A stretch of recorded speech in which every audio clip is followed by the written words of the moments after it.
Hey guys, welcome to Resource Point. आज हम लोग डिस्कस करेंगे पीटी 365 जो कि हमारी साइंस एंड टेक की है। तो एक लेसन हमारी इसमें आ चुकी है जो कि बायोटेक्नोलॉजी के। आई होप कि आप लोग देख लिए होंगे। नहीं देखे हो तो यहाँ पे आई बटन पे क्लिक करके देख लेना। और अगर आप लोगों को और भी पीटी 365 के लेसन चाहिए जैसे पॉलिटी की, इकॉनमी की, तो आप लोग हमारे चैनल को सब्सक्राइब करके देख सकते हो। आज हम लोग स्टार्ट करेंगे नैनो टेक्नोलॉजी और इंटेलेक्चुअल प्रॉपर्टी राइट्स। ये दो टॉपिक आज हम लोग कवर अप करेंगे, लेकिन इससे पहले प्रीवियस ईयर में बायोटेक्नोलॉजी से रिलेटेड कुछ क्वेश्चन सॉल्व कर लेते हैं। क्वेश्चन मैं पूछूंगी, आंसर आप लोगों को कमेंट बॉक्स में देनी है। फिर नेक्स्ट जब लेसन स्टार्ट करेंगे तो फिर मैं उसकी आंसर बता दूंगी। तो चलिए स्टार्ट करते हैं। तो क्वेश्चन है आपके पास ये 2012 की। Other than resistance to pest, what are the prospect for which genetically engineered plant have been created. It means कि पेस्ट को रोकने के अलावा और क्या क्या प्रोस्पेक्ट है जिसके लिए जेनेटिकली मॉडिफाइड जो इंजीनियर्ड प्लांट है उसको क्रिएट किया गया है। तो वो option are to enable them to withstand drought, drought के टाइम पे भी ये आपका खड़ा रहेगा। To increase the nutritive value of the produce, यानी कि जो प्रोडक्शन होंगे उसमें न्यूट्रिटिव वैल्यू जो है वो इंक्रीज होगा। To enable them to grow और do photosynthesis in spaceship and space station, यानी कि फोटोसिंथेसिस भी किया जाएगा, यानी कि प्लांट अपने भोजन खुद बनाएंगे। कहाँ कहाँ? तो स्पेस स्टेशन में और स्पेस शिप में। ओके। फोर्थ है कि to increase their shelf life, यानी कि उनका शेल्फ लाइफ बढ़ेगा। तो कौन सी यहाँ पे ऑप्शंस करेक्ट है ये आपको बतानी है। नेक्स्ट हम लोग डिस्कस कर लेंगे जब नेक्स्ट लेसन इसकी आएगी। तो चलिए स्टार्ट करते हैं नैनो टेक्नोलॉजी के साथ। तो सबसे पहले देखेंगे हम लोग कि नैनो टेक्नोलॉजी जिसे हम लोग एग्रीकल्चर में यूज़ करने वाले हैं। तो सबसे पहले स्टार्ट करने से पहले अगर मैं आपको बताऊं कि नैनो टेक्नोलॉजी कैसे हम लोग एग्रीकल्चर में इसको इस्तेमाल करेंगे तो उससे हमें बेनिफिट होगा, ये समझना सबसे ज़्यादा ज़रूरी है। तब आगे अगर बताऊँगी तो आप लोगों को समझ में आएगा।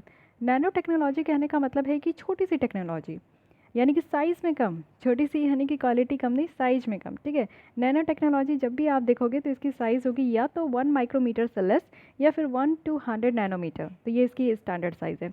अब बेनिफिट क्या है ये समझिए।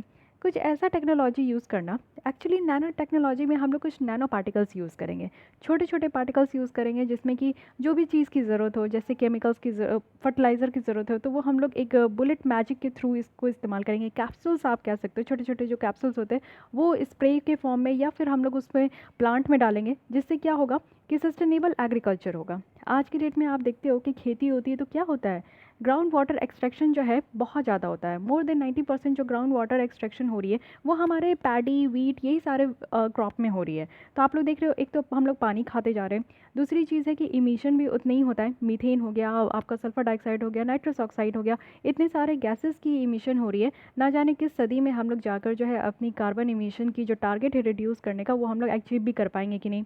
साथ ही साथ आप ये देखो कि या तो हम लोग अपने नेचुरल रिसोर्सेज को ख़त्म करते जा रहे हैं और इन्वायरमेंट इतना गंदा करते जा रहे हैं, तो आगे आने वाली जनरेशन को हम लोग क्या देंगे।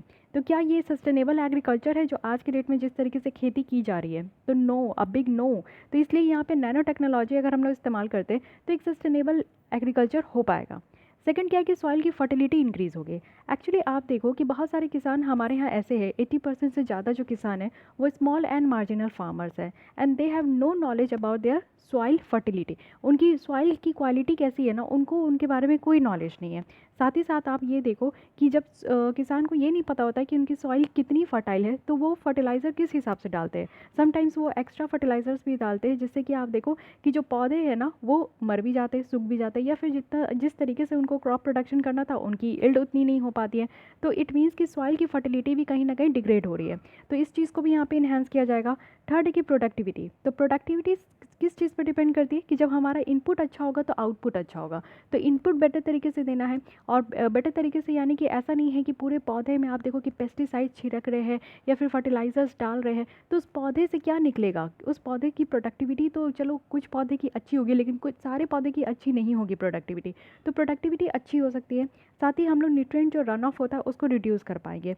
आप देखो कभी कभी एक्सेस न्यूट्रिएंट हो जाता है, इस तरीके से ये पानी डालने से जो है आपका न्यूट्रिएंट भी जो है सॉइल की जो अपर लेयर होती है वो आपका बह के चला जाता है। तो सॉइल की अपर लेयर ही सबसे फर्टाइल लेयर होती है, तो वही अगर बह के चला गया तो फिर न्यूट्रिएंट कहाँ से मिलेगा पौधे को। तो ये भी एक प्रॉब्लम होती है। तो ये जो 4 प्रॉब्लम है, ये 4 प्रॉब्लम की एक सॉल्यूशन है, और वो क्या है, नैनो टेक्नोलॉजी।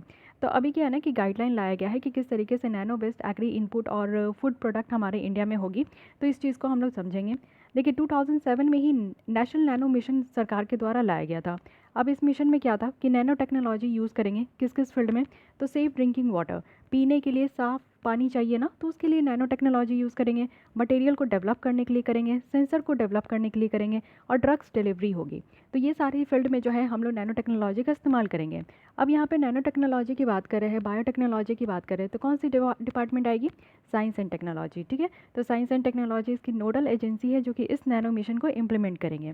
अब यहाँ पे कुछ हाईलाइट्स देख लेते हैं। एक्चुअली आप देखो कि जो गाइडलाइन है वो यहाँ पे नैनो एग्री इनपुट प्रोडक्ट में और नैनो एग्री प्रोडक्ट में और नैनो कंपोजिट में ये अप्लाई होगा। तो मेनली दो है, नैनो एग्री इनपुट प्रोडक्ट और नैनो एग्री प्रोडक्ट्स में। तो इन दोनों के बारे में पहले समझेंगे हम लोग कि व्हाट आर दिस। तो नैनो एग्री इनपुट प्रोडक्ट अगर देखें तो ये एग्रीकल्चर इनपुट प्रिपरेशन होती है, जिसमें कि जो नैनो मटेरियल्स होते हैं यानी कि छोटे छोटे पार्टिकल्स होते हैं वो 3 डायमेंशन में देखने को मिलेंगे। एक तो 0 जो नैनो स्केल में, दूसरा 1 और तीसरा सेकंड। तो ये 3 आपको नैनो स्केल में आपको देखने को मिलेगा जो नैनो पार्टिकल्स होंगे। इसका इस्तेमाल हम लोग करेंगे नैनो एग्री इनपुट प्रोडक्ट में। इससे आप लोग देखो कि जो हमारा पर्पस है फार्मिंग का, सॉइल के थ्रू, सीड के थ्रू, ये सब कुछ जो है ना बहुत बेटर तरीके से हो पाएगा। नैनो एग्री प्रोडक्ट देखें तो ये भी कुछ खास इसमें चेंज नहीं देखने को मिलेगा। बस ज़्यादा से ज़्यादा क्या होगा कि यहाँ पे जो एप्लीकेशन है वो हम लोग यहाँ पे कंजप्शंस के बेस पे अच्छे तरीके से कर पाएंगे। यहाँ पे आप देखो कि जो न्यूट्रासिटिकल डिलीवरी है वो भी बेटर तरीके से हो पाएगा, कंजप्शंस भी बेटर तरीके से हो पाएगा।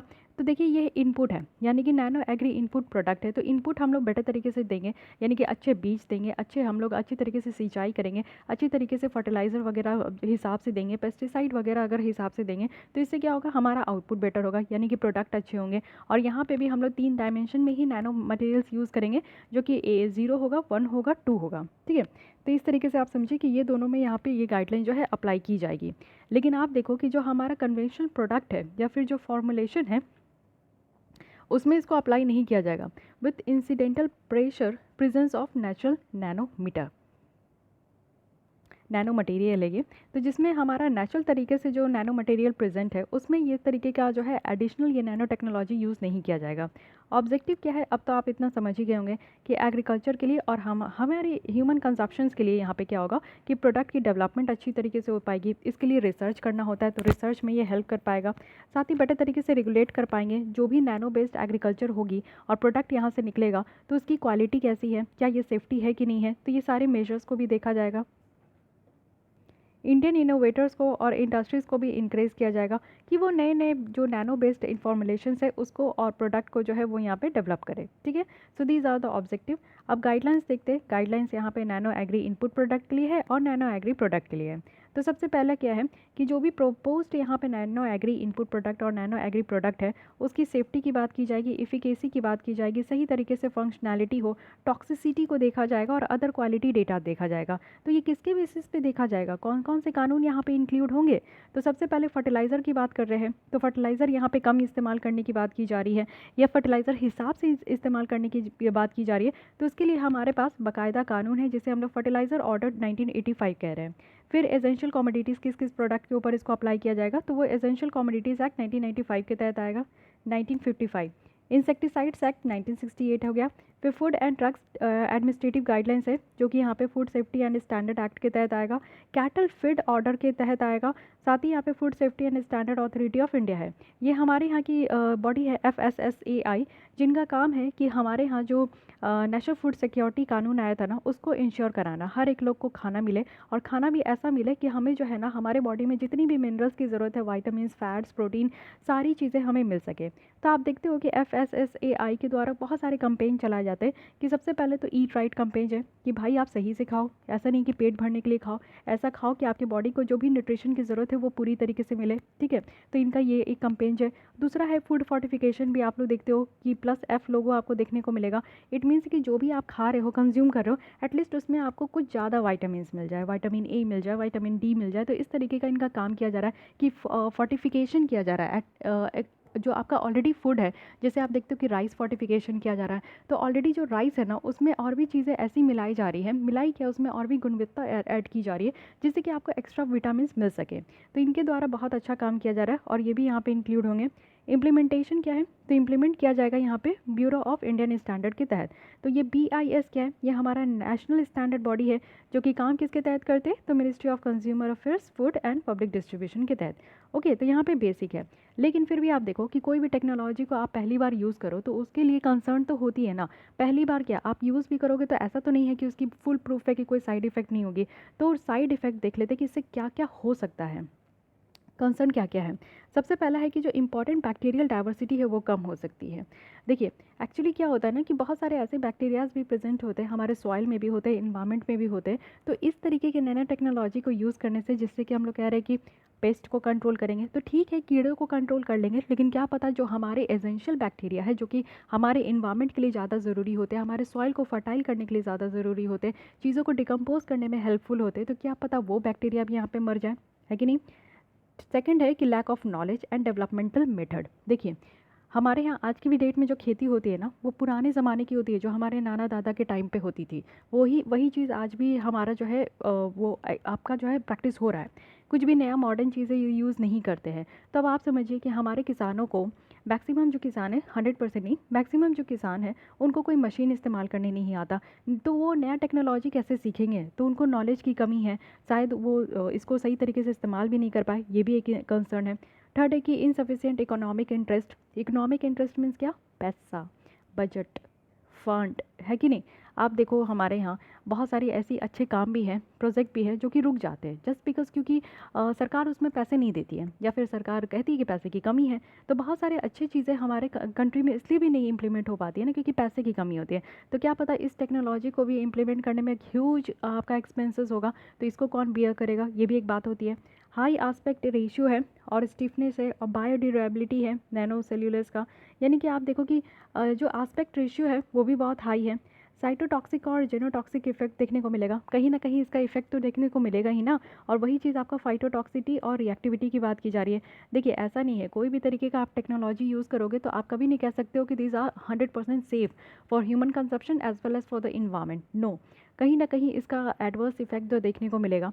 तो इसलिए ये भी बात है कि ये इन्वायरमेंट में भी, और हम जब कंज्यूम करेंगे, ह्यूमन कंजप्शंस होगा, तो उसमें भी हमें कहीं ना कहीं इसकी नेगेटिविटी देखने को मिलेगी। अब क्या देखने को मिलेगी, ये तो जब इम्प्लीमेंट होगा, इसको जब हम लोग कंज्यूम करेंगे तभी बता पाएंगे, है कि नहीं। तो these are the concern. Concern तो होते ही है, बिना कंसर्न के कभी कुछ इम्प्लीमेंट हुआ है। तो यही चीज़ें आप याद रखिएगा, कभी आपसे पूछा जाए तो आई थिंक कि अब आप इसको आंसर कर सकते हो। बहुत ही अच्छी आर्टिकल है, इससे आपको बेटर तरीके का समझ में आया होगा नैनो टेक्नोलॉजी के बारे में। आई होप कि आपको ये समझ में आई होगी कि क्या बातें यहाँ पे की जा रही है। अब नेक्स्ट आते हैं गोल्ड नैनो पार्टिकल्स के बारे में। तो ये कुछ नया कॉन्सेप्ट आपको देखने को मिलेगा। एक्चुअली अभी national centre for polar and ocean research and the Goa university के द्वारा अभी सक्सेसफुली सिंथेसाइज किया गया है गोल्ड नैनो पार्टिकल्स। और ये आप देखो कि यहाँ पे साइकोटॉलरेंट जो अंटार्कटिक बैक्टीरिया है उसके थ्रू ये काम यहाँ पे किया गया है। तो सबसे पहले तो समझते हैं कि गोल्ड नैनो पार्टिकल्स होते क्या हैं। तो ये आप देखो कि बाई कॉम्पैटिबल, हाई इनका जो है सरफेस एरिया आपको देखने को मिलेगा, हाई स्टेबिलिटी है और नॉन टॉक्सिक है। सबसे बेटर बात कि यहाँ पे आपका टॉक्सिसिटी नहीं है, ये आपका नॉन टॉक्सिक है। अगर हम लोग गोल्ड नैनो पार्टिकल्स की बात करें तो इसको बहुत कम टेम्परेचर में हम लोग पिघला सकते हैं, यानी कि अराउंड 300 डिग्री सेल्सियस में। और ये बल्क गोल्ड आपका जो है यहाँ पे, जो पूरे बल्क गोल्ड को यहाँ पे आप देखो 1000 डिग्री सेल्सियस में पिघलाना पड़ता है, बट यहाँ पे आप देखो कि नैनो यहाँ पे जो गोल्ड है ना, इसको हम लोग बहुत कम टेम्परेचर में भी पिघला सकते हैं। This is one of the advantages. ठीक है, अब देखते हैं कि एडवांटेजेस क्या है, इसका एप्लीकेशन क्या है। तो यहाँ पे नेक्स्ट एडवांटेज है कि greater solar radiation absorbing ability है, यानी कि जो सूरज से किरणें निकलती है, रेडिएशन है, तो उसको ये बेटर तरीके से एब्जॉर्ब कर सकते हैं। ये यहाँ पे गोल्ड नैनो पार्टिकल्स का जो है एक तरीके से आप कह सकते हो कि इसमें एब्जॉर्ब करने की कैपेसिटी है। तो इसका एप्लीकेशन कहाँ है, क्या होगा अगर ये एब्जॉर्ब कर लेंगे तो यानी कि ये बेटर कैंडिडेट हो गए ना। यानी कि इस तरीके से जो आपका गोल्ड नैनो पार्टिकल है, अब इसको फोटोवोल्टाइक सेल में जो है इसको यूज़ किया जाएगा। फोटोवोल्टाइक सेल जो इसकी मैन्युफैक्चरिंग यूनिट है उसमें अब इसको यूज़ किया जाएगा, क्योंकि ये तो बहुत अच्छे तरीके से जितनी भी रेडिएशन है उसको एब्जॉर्ब कर पा रहे हैं। तो इसका एप्लीकेशन यहाँ पे हो गया। Second application of nano particles का देखिए कि इसको हम लोग ऑप्टिकल प्रॉपर्टीज़ में भी यूज़ कर सकते। ऑप्टिकल प्रॉपर्टीज़ है इसमें, यूनिक ऑप्टिकल प्रॉपर्टीज। तो यूज़ कहाँ होगा, तो ऑब्वियस है कि हम लोग यहाँ पे कोई भी डिजीज़ को डायग्नोस करने के लिए यूज़ कर पाएंगे। तो ऑप्टिकल प्रॉपर्टीज़ कहने का मतलब है कि बहुत ही ऑप्टिमाइज़ तरीके से जो है हम लोग इसको देख पाएंगे, यानी कि कोई भी डिजीज़ेज़ है तो उसकी डिटेक्शन हो पाएगी, इमेजेस बेटर तरीके से हम लोग निकाल पाएंगे, बायो लेबलिंग हो पाएगा, और क्या क्या ड्रग्स डिलीवरी करनी है, कोई डिजीज़ के लिए कौन सी यहाँ पे ड्रग्स देनी है, तो वो बेटर तरीके से अब टारगेट हो पाएगा। थर्ड है यहाँ पे कि इलेक्ट्रॉनिक इंडस्ट्री में भी इसको यूज़फुल है ये नैनो गोल्ड पार्टिकल्स। तो ये हमारा जो है ना गोल्ड नैनो पार्टिकल्स, ओके। तो ये जो है हमारा इलेक्ट्रॉनिक इंडस्ट्री में भी आपका जो है ये एडवांटेजेस है। तो साइंटिस्ट जो है अब यहाँ पे ट्रांजिस्टर भी बना सकते हैं जिनका नाम है नॉमफिट। तो ऑलरेडी ये बनाए हुए हैं जिसको कि कहते हैं कि nano particle organic memory field effect transistor, और ये जो है गोल्ड नैनो पार्टिकल को यूज़ करके ये बनाते हैं। तो ये आप देख सकते हो कि 3 यहाँ पे एडवांटेजेस है गोल्ड नैनो पार्टिकल्स का, और इसी का यहाँ पे एप्लीकेशन भी दिया गया है। तो ये चीज़ें ध्यान रखिएगा, गोल्ड नैनो पार्टिकल्स इस बार न्यूज़ में है, तो मे भी इस तरीके का क्वेश्चन पूछा जा सके। अदर कुछ इंपॉर्टेंट न्यूज़ है जो कि छोटे छोटे, तो उससे भी हम लोग देख लेते हैं। ये है नैनोमी सेल्स। तो नैनोमी सेल्स है क्या क्या, रिसर्चर्स के द्वारा अभी नैनोमी सेल्स जो है वो यहाँ पे फाउंड किया गया है कैंसर के ट्रीटमेंट के लिए। अब देखिए कैंसर एक इतनी बड़ी बीमारी आज के डेट में होते जा रही है कि हर एक सेकंड घर में आप देखोगे कि वहाँ पे कैंसर पेशेंट होते ही है। तो ये हमारे लाइफस्टाइल और जो हम लोग खान पीन खा रहे हैं उसकी वजह से भी आपको देखने को मिलेगा। साथ ही कैंसर का ट्रीटमेंट जो है वो अब तक सक्सेसफुल नहीं रहा है। तो कहीं ना कहीं से हम लोग यहाँ पे खोज कर रहे हैं कि कैंसर की ट्रीटमेंट के लिए कुछ बेटर हो जाए, तो इसमें से एक आपको नैनो मिसल्स देखने को मिलेगा। नैनो मिसल्स की बात करूँ तो ये ग्लोब लाइक स्ट्रक्चर है, इसमें आपको हाइड्रोफिलिक आउटर शेल है और हाइड्रोफोबिक इंटीरियर है। ये ड्यूल प्रॉपर्टी है, एक तो हाइड्रोफिलिक हाइड्रोफोबिक, यानी कहने का मतलब है कि एक वाटर अट्रैक्ट करने वाला है, एक वाटर रेसिस्ट करने वाला है। तो ये दोनों जो है आपका यहाँ पे प्रॉपर्टी देखने को मिलेगा। एडवांटेज क्या है, लो टॉक्सिसिटी है, यानी कि यहाँ पे आपकी जो इस तरीके की अगर नैनो मिसल्स के यूज़ करते हैं तो इससे हमारा साइड इफ़ेक्ट कम देखने को मिलेगा।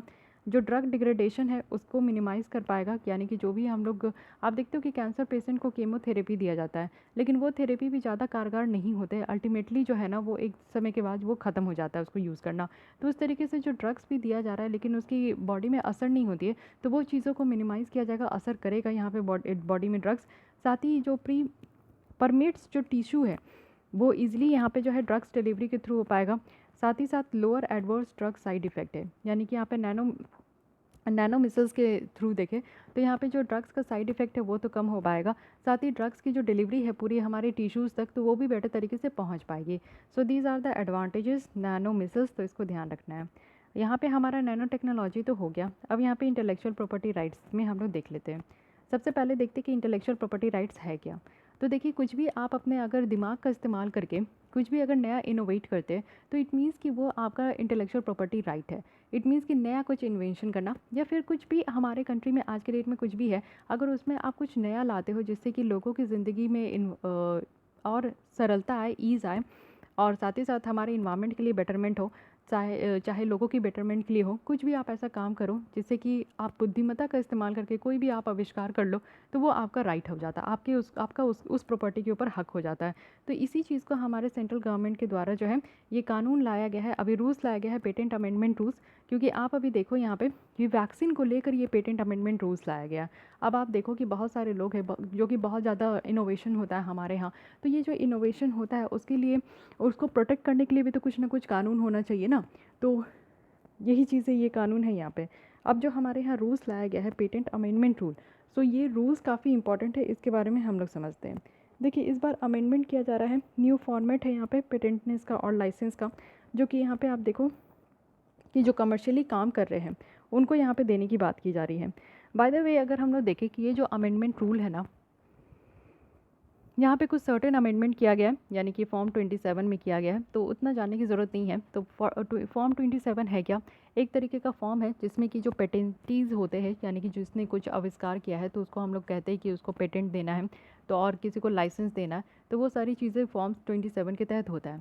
और ये कहने का मतलब है कि ये मैंडेटरी है, यानी कि जो हमारे यहाँ कानून चलते आ रहा है 1970 का पेटेंट एक्ट का, तो उसके तहत अगर कोई भी पेटेंटीज़ है या फिर किसी को लाइसेंस देना है कुछ एक्सपेरिमेंट करने के लिए, तो वो चीज़ें मैंडेटरी है कि यहाँ पे आपको दिया जाएगा। ठीक है, हर एक पेटेंटी को और हर एक लाइसेंस को यहाँ पे दिया जाएगा कि वो एक स्टेटमेंट फाइल करे जिसमें कि वो अपने कमर्शियल वर्किंग को बताए कि हाँ वो इस तरीके का काम कर रहे हैं हमारे इंडियन टेरिटरी में।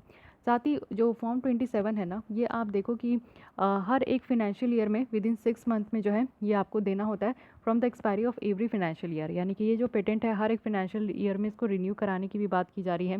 पहले ये 3 मंथ का था, लेकिन अब ये 6 महीने में हो गया है।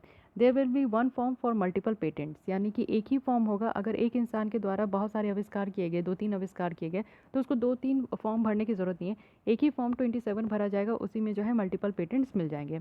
अब यहाँ पे आप समझो कि अच्छा, इससे पहले आप ये समझो कि ये जो इंटेलेक्चुअल प्रॉपर्टी राइट है ये होता क्या है। तो एक राइट है जो कि लोगों को दिया जाता है over the creation of their mind, यानी कि अपने बुद्धिमत्ता का इस्तेमाल करके, इंटेलेक्चुअल का इस्तेमाल करके। ठीक है, ये एक्सक्लूसिव राइट है जो कि अपने सर्टेन, जो आपने कुछ भी टाइम लगाया है किसी भी चीज़ को आविष्कार करने के लिए, तो उसके लिए आपको ये हक दिया जा रहा है। इसमें आप देखो कि कुछ न्यू ड्रग्स कंपोजिशन आप लेकर आ रहे हैं, या कुछ बिजनेस मॉडल नया आया है, कुछ प्रोडक्ट मार्केट में आया है, कुछ नया सॉफ्टवेयर आया है, या फिर anything, an number of things है। यहाँ पे आपका क्लासीफाई नहीं इस तरीके से किया गया है कि हाँ यही सारी, अगर आप फील्ड में कुछ भी इनोवेट करते हो तो ही आपको पेटेंट मिलेगा, ऐसा इतना नहीं है। लेकिन हाँ, मैक्सिमम चीज़ें हैं जो कि कवर की गई हैं।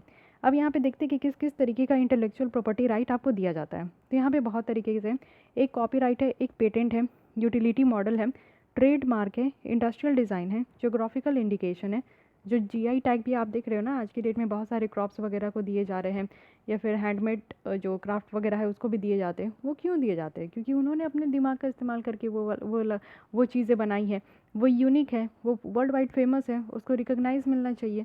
तो इसलिए यहाँ पे जीआई टैग भी दिया जाता है, तो वो भी इंटेलेक्चुअल प्रॉपर्टी राइट के ही अंदर आता है। ठीक है, फिर आपका ट्रेड सीक्रेट है। तो ये सारी चीज़ है जो कि इसमें एसोसिएटेड है। एक एक करके सबको समझते हैं, टेंशन नहीं लीजिए। सबसे पहले समझते हैं कि कॉपीराइट क्या होता है। अब देखिए, ये मैं विज़न आइज़ की मैगजीन से पढ़ा रही हूँ। विज़न आइज़ वाले का ये ओरिजिनल कंटेंट है।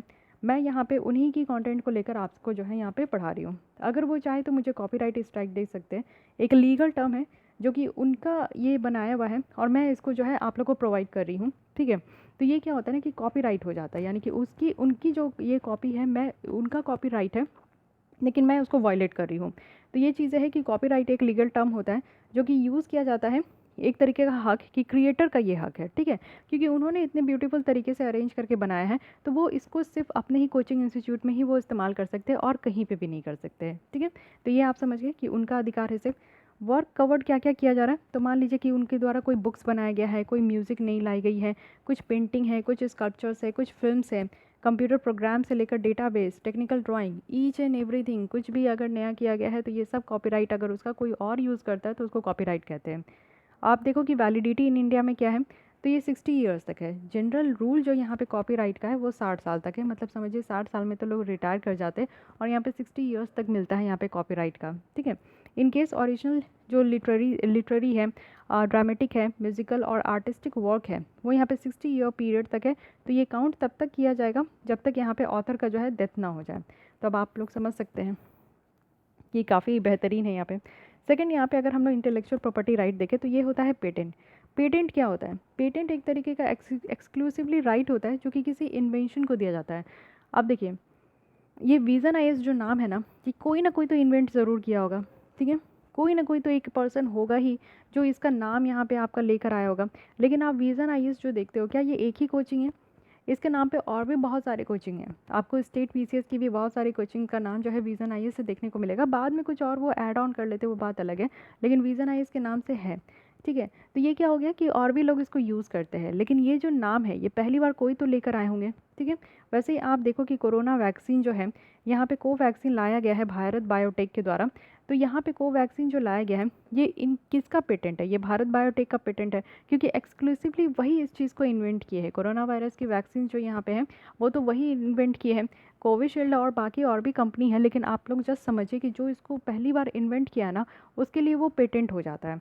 अब यहाँ पे आप देखो कि यहाँ पे पेटेंट जो है वो ओनर को प्रोवाइड किया जाता है। उनका ये राइट है कि वो डिसाइड कर सकते हैं कि कैसे और कब तक ये इन्वेंशंस को जो है ना दूसरे के द्वारा यूज़ किया जाना है।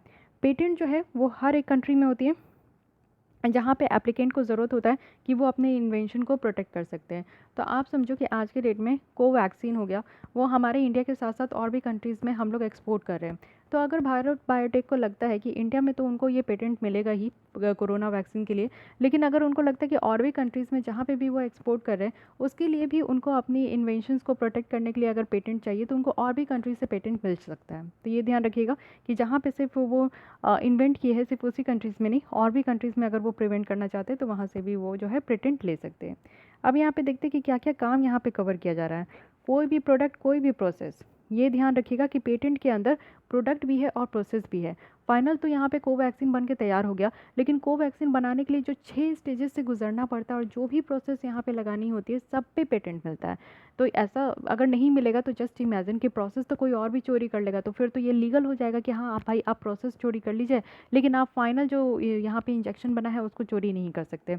तो फिर तो यहाँ पे कॉपीराइट नहीं, कॉपी किया जा सकता है, चोरी हो सकता है। तो यहाँ पे आपका प्रोडक्ट और प्रोसेस दोनों को यहाँ पे आप देखो कि पेटेंट मिलता है। किसी भी फील्ड में अगर प्रॉब्लम है उसका सॉल्यूशन निकल के आ रहे हैं। तो आज के डेट में पैंडेमिक एक बहुत बड़ा प्रॉब्लम है, तो इसके लिए आप देख रहे हो कि सॉल्यूशन निकल कर आ रहा है जो कि कोवैक्सीन है। और तो बस इसीलिए यहाँ पे पेटेंट मिलता है, ठीक है।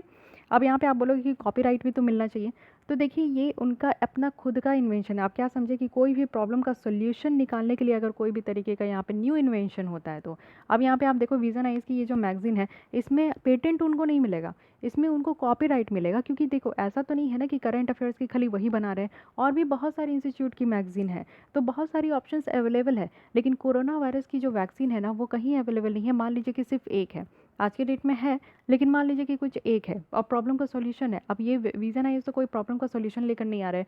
आपको करंट अफेयर्स में प्रॉब्लम है, आप दूसरी भी इंस्टीट्यूट की अवेलेबल है आपके लिए मार्केट में, तो वहाँ पे जाकर आप दूसरे ऑप्ट कर लीजिए। समझ गए ना। तो इसके लिए क्या मिल रहा है, इसके लिए यहाँ पे विजन आइज को सिर्फ कॉपीराइट मिलेगा, लेकिन जो वैक्सीन बनाया जा रहा है, नया डेवलप किया जा रहा है, लोगों को यहाँ पे सहूलियत दी जा रही है, यहाँ पे कुछ प्रॉब्लम का सोल्यूशन निकल कर आ रहा है, तो उसके लिए यहाँ पे पेटेंट दिया जाता है। कोई भी इन्वेंशन है या तो ये आपका प्रोडक्ट से रिलेटेड है या प्रोसेस से रिलेटेड है, या फिर ये न्यू भी हो सकता है, या फिर कुछ इन्वेंटिव स्टेप्स के में इन्वॉल्व भी है, या फिर कैपेबल है इंडस्ट्रियल एप्लीकेशन में, तो ये सब यहाँ पे पेटेंटेड हो सकते हैं। इतनी बातें याद रखनी है। अब टर्म अगर हम लोग हर एक पेटेंट का देखें तो इंडिया में 20 ईयर्स का है। जब से ये एप्लीकेशन फॉर्म फाइल करते हैं ना तब से लेकर 20 ईयर्स का है। कॉपीराइट का कितना है 60 ईयर्स और पेटेंट का कितना है 20 ईयर्स। नेक्स्ट है यूटिलिटी मॉडल। ये समझिए, यूटिलिटी मॉडल जो है जस्ट लाइक अ पेटेंट ही होता है, जो कि यहाँ पे किसी इन्वेंशन या फिर कुछ नया अगर आविष्कार किया गया तो उसको प्रोटेक्ट करने के लिए, बट ये शॉर्टर पीरियड के लिए। ठीक है, शॉर्टर पीरियड कहने का क्या मतलब है, तो ये जो आपका शॉर्टर पीरियड है ये आपका 6 से 15 साल के या फिर यूजुअली इसी के बीच में होता है। लेकिन लॉन्गर पीरियड के लिए क्या होता है, पेटेंट होता है। अगर आपको शॉर्ट पीरियड के लिए चाहिए, 6-7 साल के लिए चाहिए, 10 साल के लिए चाहिए, तो आपको क्या मिलेगा, यूटिलिटी मॉडल मिलेगा। लेकिन दोनों का काम सेम है, ठीक है। ये भी आपको जो है इन्वेंशन के लिए ही दिया गया है। मेन डिफरेंस अगर पेटेंट और यूटिलिटी मॉडल का अगर आप देखोगे तो ये रिक्वायरमेंट होता है ग्रांट करने के लिए कि कैसे इसको ग्रांट किया जा रहा है। जैसे मान लीजिए कोई प्रोडक्ट है, प्रोसेस है, दोनों में आपका यूटिलिटी मॉडल लगेगा, तो ये सब जो है नॉवेल हो और इंडस्ट्रियल एप्लीकेशन जो है वो यहाँ पे यूटिलिटी मॉडल के लिए पास किया गया हो। ये आप देखो इन्वेंटिव जो स्टेप्स हैं ये ज़रूरी नहीं है। इन्वेंटिव स्टेप्स जो है आपका पेटेंट में ज़रूरी है, यूटिलिटी मॉडल में ये ज़रूरी नहीं है, ठीक है। तो यूटिलिटी मॉडल आपका छोटे के लिए हो गया, छोटे टाइम पीरियड के लिए, और बड़े टाइम पीरियड के लिए हमारा पेटेंट हो गया। नेक्स्ट आते हैं यहाँ पे ट्रेडमार्क। हाँ, तो ये ट्रेडमार्क भी क्या होता है, एक्चुअली ये ट्रेडमार्क एक तरीके का साइन होता है जो कि आप देखो कि इसको डिस्टिंग्विश करने के लिए, यानी कि कोई गुड्स और सर्विसेज एक इंटरप्राइजेस का है तो उसको दूसरे इंटरप्राइजेस से वही सामान है तो उसको अलग करने के लिए एक ट्रेडमार्क दिया जाता है। जैसे आप देखो कि कोविशील्ड भी है वैक्सीन और कोवैक्सीन भी है, तो लेकिन दोनों में कुछ अलग एक ट्रेडमार्क होगा, उनका अपना साइन होगा जिसको देखकर आप समझ जाओगे कि अच्छा ये कंपनी की ये वैक्सीन है, ये कंपनी की ये वैक्सीन है, तो उनको डिस्टिंग्विश करने के लिए दिया जाता है। लेकिन गुड्स और सर्विसेज तो वो सेम ही प्रोवाइड कर रहे हैं, तो इस तरीके से आप समझिए ये ट्रेडमार्क होता है। एक ट्रेडमार्क जो है कोई डिस्टिंक्टिव वर्ड भी हो सकता है, एक सिंबल के फॉर्म में भी हो सकता है, कोई लोगो हो उनका, या फिर स्लोगन हो, ब्रांड लेबल हो, ब्रांड का नाम हो, सिग्नेचर हो, लेटर हो, नंबर हो, कुछ भी हो, ठीक है। तो ये सब आता है ट्रेडमार्क के अंदर। ट्रेडमार्क जो है वो इनिशियली यहाँ पे आपका 10 साल के लिए इसको रजिस्टर किया जाता है जब से आप एप्लीकेशन फाइल कर रहे हो, तो ये भी याद रखना है। इंडस्ट्रियल डिज़ाइन देखते हैं।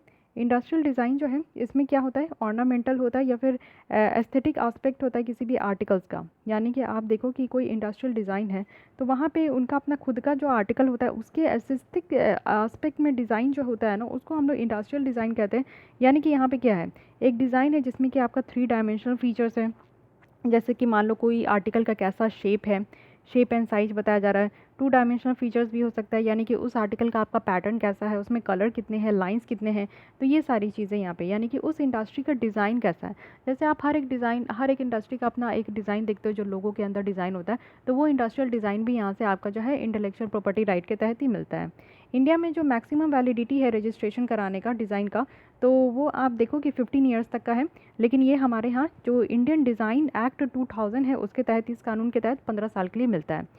साथ ही अब आते हैं जीआई इंडिकेशन। ठीक है, जीआई है यहाँ पे, तो ये साइन है जो कि सामानों के ऊपर यूज़ किया जाता है और उनकी क्वालिटी, रेपुटेशन और कैरेक्टरिस्टिक को लेकर, और बताया जाता है कि ये इस एरिया से ओरिजिन हो रहा है। जैसे आप देखो कि जर्दालू मैंगो, ये आप देखो बिहार का है, तो किसी स्पेसिफिक जगह से ये आता है ना, तो ये हमारे पूरे इंडिया में वर्ल्ड वाइड फेमस हो जाता है। ठीक है, आप दार्जिलिंग की टी देखो, कुर्क का कॉफ़ी देखो, तो ये सारी चीज़ें क्या है कि बताता है कि हाँ, यहाँ की जो चीज़ें हैं ना, इसको इससे अब इसकी जो टैग है वो कोई नहीं चोरी कर सकता। यानी कि हाँ, इंडिया में सबसे फेमस टी कौन सा है, तो दार्जिलिंग टी है। अब ये इसका जीआई टैग मिल गया, अब कोई और टी यहाँ पे नहीं निकल कर आएगा। तो इस तरीके से आप समझ सकते हो। मोस्ट कॉमनली एक जो ज्योग्राफिकल इंडिकेशन होता है ना, इसमें आप देखो कि नाम होते हैं और प्लेस ऑफ ओरिजिन होता है। वो सामान का सिर्फ गुड्स को मिलता है, तो वो सामान का कहाँ से वो ओरिजिन हुआ है और उसका नाम क्या है। ये रजिस्टर किया जाता है 10 साल के लिए अगेन, और रजिस्ट्रेशन जो है फिर से इसको रिन्यू किया जा सकता है और फिर नेक्स्ट 10 ईयर्स के लिए ये मिल सकता है। ट्रेड सीक्रेट है यहाँ पे। ट्रेड सीक्रेट क्या है, इंटेलेक्चुअल प्रॉपर्टी राइट है जो कि कॉन्फिडेंशियल इन्फॉर्मेशन के लिए होता है। यानी कि आप देखो कि इसको बेच ना सके कोई भी, ऐसा जो कुछ भी आपका ट्रेड सीक्रेट है कि इसको इसके लिए जो है ना, अगर आपका बेचा जा रहा है या फिर उसके ऊपर लाइसेंस किया जा रहा है, तो एक्चुअली उसमें जो है ना कोई सिक्रेसी भी रखी जाती है, यानी कि प्राइवेसी मेंटेन की जाती है उसको इन्फॉर्मेशन को लेकर। जैसे कि आप देखो कि कुछ फार्मूले अगर बेचे जा रहे हैं कि किस तरीके से फार्मूले का यूज़ करके बनाया गया है, या फिर कोई रेसिपी है, कोई पैटर्न है, कोई टेक्निक है, कोई मेथड है, प्रोग्राम है, प्रोसेस, डिवाइस, कुछ भी, एनीथिंग, तो वो सारी चीज़ें जो है यहाँ पे आपका सीक्रेट रखा जाता है। ट्रेड सीक्रेट जो है रिमेन वैलिड होगा as long as one does not discover it independently. यानी कि अलग तरीके से और इंडिपेंडेंट तरीके से अगर इसको आप डिस्कवर नहीं करते हो, तब तक ये आपका जो है वैलिड नहीं होगा। तो ये चीज़ आपको पता चल गया। अब यहाँ पे देख लीजिए, ये पूरी बात है यहाँ पे। कॉपीराइट आपको 60 साल के लिए मिलता है, पेटेंट जो है वो 20 साल के लिए मिलता है, यूटिलिटी मॉडल आपका 6 से 15 साल के बीच तक मिलता है, ट्रेडमार्क आपका 10 साल के लिए मिलता है। ठीक है, इंडस्ट्रियल डिज़ाइन आप देखो तो 15 साल तक मिल सकता है, जीआई टैग 10 साल के लिए मिलता है, इसको रिन्यू भी करा सकते हैं, और ट्रेड सीक्रेट तो यहाँ पे आपका इंडिविजुअल का है। ठीक है, कुछ और यहाँ पे टर्म्स देखते हैं जो कि इंटेलेक्चुअल प्रॉपर्टी राइट से एसोसिएटेड है। तो एवर ग्रीनिंग ऑफ पेटेंट, ये क्या होता है, इंडियन पेटेंट एक्ट के तहत आप देखोगे, जिसमें कि ये अलाउ नहीं किया गया है कि पेटेंट को रिन्यूएबल किया जाएगा over A product by introducing minor change. मान लीजिए कि कोई भी यहाँ पे जैसे कोवैक्सीन बनाया गया, उसको जो है 20 साल का पेटेंट मिल गया, लेकिन वो चाहते हैं कि अपने पेटेंट को फिर इंक्रीज़ करें, तो वो क्या करेंगे ना कि उस वैक्सीन में कुछ माइनर सा चेंज करके फिर कुछ नया ले आएंगे और कहेंगे कि अब हमको और 20 साल का पेटेंट दे दीजिए। तो ऐसा नहीं होगा, इसको कहते हैं एवर ग्रीनिंग ऑफ पेटेंट। ठीक है, तो ये चीज़ पहले ही कह दिया गया है ना कि रिन्यूएबल नहीं होगा, आप कुछ भी माइनर चेंज करके अगर पहले के प्रोडक्ट में लाओगे तो ऐसा नहीं होगा। अब ये चीज़ समझिए कि पेटेंट मिलता क्यों है, आप समझ रहे हो। पेटेंट इसलिए मिलता है ना क्योंकि सबसे पहला फ़ायदा यही होता है कि उसको बनाने में जितना खर्च हुआ है, टाइम का खर्च हुआ है, आपका आपका आपके दिमाग का खर्च हुआ है, आपका पैसा खर्च हुआ है, तो उस चीज़ को जो है ना कोई भी इंसान उसको रिकवर कर सके। तो उसको रिकवर कैसे किया जाएगा, वो अपना खुद का पैसा खर्च करके, खुद का टाइम दिया, खुद का मेहनत किया, खुद का दिमाग खसाया है, तो उन सारी चीज़ों के लिए उनको जो है मेहनत का मेहताना मिलना चाहिए ना। तो इसलिए वो क्या करते हैं ना कि कोई भी वैक्सीन में, कोई भी दवा में अगर उसको पेटेंट दे दिया जाता है, तो वो सारी वैक्सीन, मेडिसिन या कोई भी प्रोडक्ट महंगी होती है। अपना मनचाहा दाम लगा रहा है, 10 साल 20 साल उसके हाथ में है, खेल लो जितना खेलना है, जितना लूटना है लूट लो, तो उस तरीके का दाम आपको देखने को मिलता है। जैसे ही पेटेंट ख़त्म होता है, जैसे आप देखते हो बहुत सारे मेडिसिन जो होते हैं ना, वो आपको बहुत महंगे मिलते हैं, 500 600 ऐसे मिलते हैं, लेकिन एक्चुअली उसका दाम नहीं होता है। जब उसका पेटेंट खत्म हो जाता है ना, तो हम लोग क्या करते हैं, इंडियन वाले जेनरिक मेडिसिन बना देते हैं, उसका डुप्लीकेट बना देते हैं, और वो भी सस्ते दाम में। अब ये सब जो पैरासीटामोल है, ये सब क्या है, आपको 1 रुपया 2 रुपये में मिल जाता है। क्यों मिल जाता है, क्योंकि ये जेनरिक मेडिसिन है, सस्ते दामों पे आपको मिल रहा है। यही इसकी ओरिजिनल वाली आपको लेने के लिए जाओगे, जब इसका पेटेंट था, तो वही आपको 500 600, नहीं तो कम से कम 100 150 रुपये में तो मिलेगा ही ना। तो ये वाली बातें कही जा रही है। ठीक है, तो ये याद रखिएगा, एवरग्रीनिंग ऑफ पेटेंट का क्या मतलब है कि बेटा दोबारा आप जो माइनर चेंज करके फिर से पेटेंट लेने के लिए आओगे 20 साल का, तो वो नहीं मिलेगा। नेक्स्ट है यहाँ पे कंपलसरी लाइसेंसिंग। पूरा खेल इसी के ऊपर यहाँ पे इस बार चल रहा है। कंपलसरी लाइसेंसिंग क्या है ना, कि यहाँ पे आप देखो कि कुछ जो गवर्नमेंट अथॉरिटी है उनको अनेबल किया गया कि आप लाइसेंस ले सकते हो, और जो पेटेंटेड इन्वेंशन है ना उसको थर्ड पार्टी को यहाँ पे दिया जा रहा है, और थर्ड पार्टी या फिर गवर्नमेंट एजेंसी है तो वो उसको यूज़ कर सकते बिना किसी पेटेंट होल्डर के कंसेंट से। अब देखो कि कोवैक्सीन यानी कि कोवैक्सीन जो कि यहाँ पे भारत बायोटेक है, वो यहाँ पे अपना वैक्सीन बना रहा है, ठीक है। अब यहाँ पे कोई थर्ड पार्टी है, मान लीजिए यहाँ मोदी जी हैं, उनको चाहिए कि नहीं वो भी अपना जो है एक फैक्ट्री खोले और वो भी इस तरीके का वैक्सीन बनाए, तो वो यहाँ पे कंपलसरी लाइसेंस लेंगे। अब उनको तो यहाँ पे पेटेंट नहीं मिल जा सकता क्योंकि पेटेंट यहाँ पे भारत बायोटेक ही मिला है। अब वो चाहते हैं कि वो भी इस तरीके का वैक्सीन प्रोड्यूस करे क्योंकि लार्ज नंबर ऑफ पीपल को ज़रूरत है ना, तो वो कर सकते हैं। तो उनको यहाँ पे जो है ना पेटेंट तो नहीं मिल सकता, लेकिन हाँ कंपलसरी लाइसेंसिंग मिल जाएगा। और ये लाइसेंसिंग मिल जाएगा कि ठीक है आप भी यहाँ पे वैक्सीन बनाइए, इसी के जैसा आप भी बनाइए, लेकिन हाँ यहाँ पे भारत बायोटेक को इन्फॉर्म नहीं किया जाएगा कि आपके जैसा पेटेंट जो है हम लोग दे दिए। समझ पाए? यानी कि थर्ड पार्टी को या फिर कोई गवर्नमेंट एजेंसी को उसको लाइसेंस मिल जाएगा कि ठीक है आप ही उस तरीके का प्रोडक्ट बना सकते हैं, लेकिन ये चीज़ें जो एक्चुअल होल्डर है पेटेंट का उसको नहीं बताया जाता, उसको बताया नहीं जाता, मतलब कि उससे कंसर्न नहीं लिया जाता, पूछा नहीं जाता, भारत बायोटेक से पूछा नहीं जाएगा कि क्या मोदी जी को भी ऐसा कुछ दे दे, ऐसा वैक्सीन बनाने के लिए कुछ जो है उनको यहाँ पे लाइसेंस वगैरह दे दे। तो भारत बायोटेक से ऐसा परमिशन नहीं लिया जाता, तो इसको कहते हैं कंपलसरी लाइसेंसिंग, और खेल जो है ये इसी के ऊपर टिका हुआ है, ठीक है। अब आगे आइए और देखते हैं पेटेंट पूल की कहानी। तो ये भी एक कॉन्सेप्ट है, इसको समझिए। एक्चुअली यहाँ पे आप देखो कोविड-19 से ही लेकर ये स्टार्ट हुआ है, पेटेंटेड पूलिंग इसको कहा जा रहा है। रिसेंटली क्या हुआ है कि कोस्टा रिका जो छोटी सी कंट्री है, उनके द्वारा सजेस्ट किया गया है कि ये जो राइट है ना पेंडेमिक को डील करने का, इसकी पूलिंग होनी चाहिए। यानी कि फ्री और मिनिमम या फिर अफोर्डेबल लाइसेंसिंग की ज़रूरत है, जिससे कि हम लोग जो भी एफर्ट्स लेकर आ रहे हैं, सारे कंट्री के द्वारा जो भी एफर्ट्स लगाया जा रहा है कि कैसे इस पेंडेमिक को टैकल करें, तो वो सब जो है ना यहाँ पे इक्वल होना चाहिए। तो इसी चीज़ को लेकर पेटेंट पूलिंग है। यानी कि आज के डेट में जो आपको फ्री ऑफ कॉस्ट कोविशील्ड मिल रहा था, अब नहीं मिल रहा है, मिलेगा। तो ये सारी चीज़ें कैसे हो पाई, इतनी सस्ते दामों पे मिल पा रही है, तो जस्ट बिकॉज क्योंकि ये पेटेंट पूलिंग है। अब आप समझिए कैसे। अगर हम लोग वर्ल्ड इंटेलेक्चुअल प्रॉपर्टी ऑर्गेनाइजेशन के बेसिस पे देखें, तो पेटेंट पूल को यहाँ पे डिफाइन किया गया है कि एक तरीके का एग्रीमेंट है जो कि दो पेटेंट होल्डर के बीच में होगा, ए और बी, इन दो पेटेंट होल्डर के बीच में एक तरीके का एग्रीमेंट है। और ये लाइसेंस जो है ना उनके पेटेंट को दिया जाएगा टू वन अनदर और एनी थर्ड पार्टी को, कि वो भी अपने इंटेलेक्चुअल प्रॉपर्टी राइट को शेयर करे, ठीक है। तो ये तीसरा पर्सन है, इसको भी लाइसेंसिंग दे दो भाई, ताकि ये भी अपने इसका भी, इसके पास भी जो दिमाग है वो भी यहाँ पे बी को दे, ए को दे, या फिर ए भी यहाँ पे बी को दे, तो तीनों एक दूसरे से शेयर करें। This is called pooling and this is called patent pooling, क्योंकि पेटेंट को यहाँ पे शेयर किया जा रहा है। पेटेंट मीन्स क्या, कि जो ये मेहनत करके वैक्सीन बनाया है, जिस तरीके से वैक्सीन बना है, उस इन्फॉर्मेशन को, उस डेटा को शेयर करना है, तो इसलिए यहाँ पे पेटेंट पूलिंग कह रहे हैं, ठीक है। तो कहने का मतलब है कि मान लीजिए कि ये जो है एस्ट्राजेनेका है, ये यहाँ पे कोवैक्सीन हो गया, भारत बायोटेक हो गया, और ये यहाँ पे फाइज़र हो गया, ठीक है, या फिर जॉनसन एंड जॉनसन हो गया, ये स्पुतनिक वी रख लीजिए। तो ये बहुत सारी कंपनीज़ है, आप डिफरेंट डिफरेंट कंट्रीज़ का देख रहे हो। तो ये लोग क्या कर रहे हैं ना कि वैक्सीन तो एट एनी कॉस्ट की ज़रूरत है, नहीं तो कितने लोगों की जान जा चुकी है, और आगे आने वाले दिनों में ना जाने कितने लोगों की जान जाएगी। तो एटलीस्ट उस चीज़ को टैकल करने के लिए यहाँ पे इसकी तो ज़रूरत है, इस तरीके की वैक्सीन होनी चाहिए। अब यहाँ पे वैक्सीन के ऊपर भी पेटेंट दे दिया जाए, तो इसका मतलब है कि पूरी दुनिया, तो आधी दुनिया, आधा से ज़्यादा दुनिया तो ख़त्म हो जाएगा अगर इस तरीके का पेटेंट खेला गया अभी। तो इसलिए यहाँ पे दिमाग लगाया गया और कहा गया कि अभी ये पैंडेमिक का सिचुएशन है और कोई एक कॉन्टिनेंट तो इससे जूझ नहीं रहा, सारे कॉन्टिनेंट इससे जूझ रहे, तो क्यों ना हम लोग मिल बांट के ही ऐसा काम करें कि जो भी इन्फॉर्मेशन है वैक्सीन बनाने का, उसको आप शेयर करो, एक दूसरे से शेयर करो। और ये पेटेंट पूलिंग होना चाहिए, यहाँ पे कोई भी इंसान जो है और कोई भी कंपनी अपने ऊपर पूरा अधिकार ना ले, उनको ये फ्रीडम दे कि उनको वो तीसरे पार्टी को भी, थर्ड पार्टी को भी वो लाइसेंस दे सकते हैं उनको इन्फॉर्मेशन शेयर करने का। तो ये चीज़ें यहाँ पे की गई है। आज के डेट में आप देखो कि जनरल जो पेटेंट पूल होते हैं ना, वो यहाँ पे कॉम्प्लेक्स टेक्नोलॉजी है, यहाँ पे कॉम्प्लीमेंट्री पेटेंट्स हैं कि वो यहाँ पे प्रोडक्टिव टेक्निकल सॉल्यूशंस यहाँ पे प्रोवाइड करते हैं।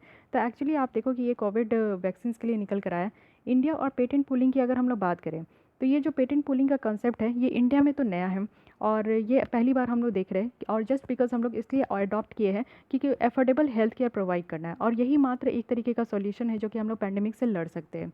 इंडियन पेटेंट एक्ट है हमारा 1970 का, जिसमें कि इस तरीके का प्रोविज़न नहीं है, यानी कि पेटेंट पूल का यहाँ पे प्रोविज़न नहीं है। तो इसको ध्यान रखिएगा कि हमारे इंडिया में ये आपका ये कानून के अंदर नहीं है। साथ ही इंडिया में अगर देखें तो पेटेंट पूलिंग जो देखा जा रहा है, ये रेस्ट्रिक्टिव प्रैक्टिसेस किया गया था कंपटीशन एक्ट 2002 के तहत, यानी कि कहा गया था कि ऐसा हमारे यहाँ जो है ये एक्ट नहीं होना चाहिए, तो इसको रोका गया था। बट ठीक है, अभी पेंडेमिक का सिचुएशन है तो ये कानून तो तेल लेने गया। पहले हमें ये देखना है कि कैसे हम इस पेंडेमिक को जो है सिचुएशन को हैंडल करें। तो यहाँ पे आप लोग देखो कि इस तरीके की बात की गई है। पेटिंग पूलिंग जो स्ट्रक्चर है ना वो पहले भी डिस्कस किया गया था, और जो 2002 और 3 में जो सार्स आउटब्रेक हुआ था उस समय जो कोरोना वायरस आउटब्रेक हुआ था तो उसी समय ये पेटेंट पुलिंग निकल कर आया था। उसके बाद जो H5N1 इन्फ्लुएंजा आउटब्रेक हुआ था 2005 में, तब भी हुआ था। 2009 में जो H1N1 स्वाइन फ्लू निकल कर आया था तब भी ये पेटेंट पुलिंग का काम हुआ था। ठीक है, तो ऐसा नहीं है कि पहली बार हम लोग कोरोना वायरस में ही ये पेटेंट पुलिंग का कॉन्सेप्ट यूज़ कर रहे हैं, ये पहले भी इस्तेमाल हो चुका था। हमारे यहाँ कानून नहीं है, बस ये याद रखिएगा। पेटेंट पुलिंग में क्या होता है ना कि इनोवेशन जो है वो कंपनीज़ के बीच में होता है, और साथ ही साथ आप देखो लीगल इश्यूज़ यहाँ पे जो है वो कम होते हैं। ऐसा नहीं है कि हर कोई एक दूसरे से लड़ने लगे और कानूनी तौर पे लड़े, ये नहीं होता है। लोअर ट्रांजैक्शन कॉस्ट होता है और बेटर यहाँ पे एफिशिएंसी निकल कर आती है, तो प्राइसेस कम होती है यहाँ पे। इंटरनेशनल स्टेप अगर हम लोग देखें कि पेटेंट पुलिंग के लिए क्या क्या काम किया गया, तो यहाँ पे सी टैप है। कहने का मतलब है कि कोविड-19 टेक्नोलॉजी एक्सेस पूल टैप है यहाँ पे, जो कि WHO के द्वारा होस्ट किया गया था। यहाँ पे एक कमिटमेंट प्लेस किया गया है कि सॉलिडेटरी कॉज के लिए, यानी कि जिसको भी यहाँ पे कोविड-19 जो हेल्थ है ना उसकी टेक्नोलॉजी को जैसे रिलेटेड जो भी यहाँ पे इन्फॉर्मेशन उसको शेयर करना है, चाहे वो नॉलेज हो, चाहे वो इंटेलेक्चुअल प्रॉपर्टी हो या फिर डेटा हो, उन सबको यहाँ पे शेयर करना है। दूसरा है GISAID। ये जो ऑर्गेनाइजेशन है ये काफ़ी ज़्यादा इंपॉर्टेंट हो गया है कोविड-19 को लेकर। ये ग्लोबल इनिशिएटिव है जो कि sharing of all influenza data है। एक्चुअली आप देखो कि इसके अंदर क्या होता है कि रैपिड शेयर होता है डेटा का, सारे इन्फ्लुएंजा वायरसेस का, और कोरोना वायरस जो है ना उनकी यहाँ पे रैपिड शेयर होती है।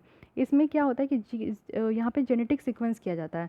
अब देखिए जेनेटिक सीक्वेंस कितनी भी जो भी बातें इससे रिलेटेड है हम लोग फर्स्ट लेसन में देख चुके हैं, तो मैं आप लोग से रिक्वेस्ट करती हूँ कि प्लीज़ फर्स्ट लेसन देख लीजिए, जिससे आप ये जेनेटिक सीक्वेंसेस, जीनोम सीक्वेंसिंग, ये सारी चीज़ें आप समझ सको। साथ ही मेडिसिनल पेटेंट पूल है, तो यहाँ पे आप देखो कि इसमें क्या है कि डेवलपमेंट किया जाएगा जेनरिक ड्रग्स का, जो कि यहाँ पे HIV के लिए किया गया, ट्यूबरक्लोसिस के लिए किया गया, हेपेटाइटिस C के लिए किया गया। तो जेनरिक ड्रग्स क्या होते हैं, बहुत सस्ते दामों पे मिलते हैं, तो इसको यहाँ पे मेडिसिन पेटेंट पूल इसको कहा जाता है। अब ये जो ऑर्गेनाइजेशन है इसके बारे में समझिए। ये कोलैबोरेशन आपको देखने को मिलेगा यहाँ पे मेंबर स्टेट के साथ, जो कि यहाँ पे आपका global influenza surveillance and response system है, ग्लोबल इन्फ्लुएंजा प्रोग्राम है WHO का। और ये डेटा जो है ना ये फ्री ऑफ चार्ज होता है, यानी कि सारे इंडिविजुअल के ऊपर जो है ये फ्री ऑफ चार्ज है, और ये आपका सिर्फ डेटा को शेयर करने के लिए होता है। ट्रेड रिलेटेड यहाँ पे ट्रिप्स भी है WTO का, तो इसमें क्या है कि कंट्रीज़ को अलाउ किया जाता है कि कंपलसरी लाइसेंस जो है वो ग्रांट करे कंपनीज़ को, जिससे कि जो पेटेंटेड प्रोडक्ट हो उसको इमरजेंसी के टाइम पे जो है ये प्रोड्यूस कर सके। साथ ही नागोया प्रोटोकॉल है जो कि कन्वेंशन ऑन बायोडाइवर्सिटी के अंदर है। इनके अंदर क्या था कि यहाँ पे जेनेटिक सीक्वेंस इन्फॉर्मेशन इंक्लूड होती है, और इसमें आपका ऑन गोइंग जो रिसर्च हो रहा है और कोविड जो ट्रीटमेंट हो रही है उसके डेवलपमेंट के लिए इसको इस्तेमाल किया जा रहा है। तो ये सारी बातें आपको याद रखनी है। ओके, यहाँ पे हमारा ये चैप्टर कंप्लीट होता है। ठीक है, तो इंटरनेशनल जो स्टेप्स है ना इसको ध्यान रखना है कि पेटेंट पूलिंग, क्योंकि आप लोग देखो कि इंडिया के द्वारा पहली बार इसको अडॉप्ट किया गया है, तो कुछ भी हम लोग पहली बार करते हैं तो वो एग्जाम पॉइंट ऑफ व्यू से बहुत ज़्यादा इंपॉर्टेंट हो जाता है, तो इसको ध्यान रखिएगा। CTAP है जो कि WHO के द्वारा लाया गया है, साथ ही यहाँ पे GISAD है, साथ ही MPP है, मेडिसिनल पेटेंट प्लांट है, मेडिसिन पेटेंट पूल है, साथ ही ट्रिप्स है, और साथ ही CBD के अंदर भी यहाँ पे काम किया जा रहा है। So these are very important, और इसको ध्यान रखिएगा और कंफ्यूज मत होइएगा कि इंडिया के अंदर भी ये जो है पेटेंट पूल का कॉन्सेप्ट है, ये हमारे अंदर जो है हमारे यहाँ इस तरीके का लीगल तरीके से कोई भी कॉन्सेप्ट नहीं है। First time we are using this, but all over the world में ये फर्स्ट टाइम यूज़ नहीं हो रहा है। It has been used during SARS outbreak in 2002 और 3, और उसके बाद H5N1 जो इन्फ्लुएंजा 2005 में जब आउटब्रेक हुआ था उस टाइम भी यूज़ किया गया। H1N1 इन्फ्लुएंजा भी जो 2009 में जो पेंडेमिक था उस समय भी इसको यूज़ किया गया था। तो इस तरीके से याद रखना आपको। Okay, so each and every topics are very important for your point of view, exam point of view, so इस सबको ध्यान से पढ़िए। नेक्स्ट हम लोग स्टार्ट करेंगे अगेन वेरी इंटरेस्टिंग टॉपिक। क्या है ये? IT and computer, yes, starts with the 5G technology, 4G 5G, ये सारी चीज़ें काफ़ी इंटरेस्टिंग और इम्पॉर्टेंट भी है। सो अगर आपको ये लेसन अच्छी लग रही है तो प्लीज़ आप लाइक कीजिए, सब्सक्राइब कीजिए, जस्ट टू मोटिवेट मी, कि मुझे भी आप लोग से मोटिवेशन मिलती है, तभी मैं डेली बेसिस पे आपके लिए यहाँ पे वीडियो लेकर आ पाती हूँ एट एनी कॉस्ट। मुझे नहीं लगता कि हार्डली मैं कभी भी यहाँ पे मिस कर पाती हूँ। आपको साल में 1 या 2 दिन ही देखने को मिलेगा, और बाय द वे आपको यहाँ पे डेली देखने को मिलता है, ठीक है। तो इसलिए ये डेली जो मैं आप लोग के लिए इतना मेहनत करती हूँ, उसके लिए बस आप लोग को लाइक करना है और सब्सक्राइब करना है। तो बस ये काम कीजिए, और साथ ही साथ फिर भी कोई डाउट कोई सजेशन है तो कमेंट कर सकते हैं। और विज़न है इसकी टेस्ट सीरीज़ अगर आप लोग को ज्वाइन करनी है तो उसके लिए डिस्क्रिप्शन बॉक्स में एक लिंक, आपको ईमेल आईडी दी गई है, उस ईमेल आईडी पे आप लोग मेल करके पता कर सकते हो कि प्रोसीजर क्या है और किस तरीके से आप ज्वाइन कर सकते हो। ओके, तो टेस्ट जो है वो चलते ही जा रहा है, तो आप लोग को प्रैक्टिस करना है ये सोचते हुए कि प्रीलिम्स होगा। ये मत दिमाग में रखिए कि प्रीलिम्स एक्सटेंड होंगे, क्या होंगे नहीं होंगे, वो बात की बात है, बट आपको प्रीलिम्स तो देना है ना एट एनी कॉस्ट, तो फिर उसके लिए अभी से प्रिपेयर हो जाइए, है कि नहीं। तो मिलते हैं कल हम लोग इसी टाइम पे, तब तक के लिए थैंक यू।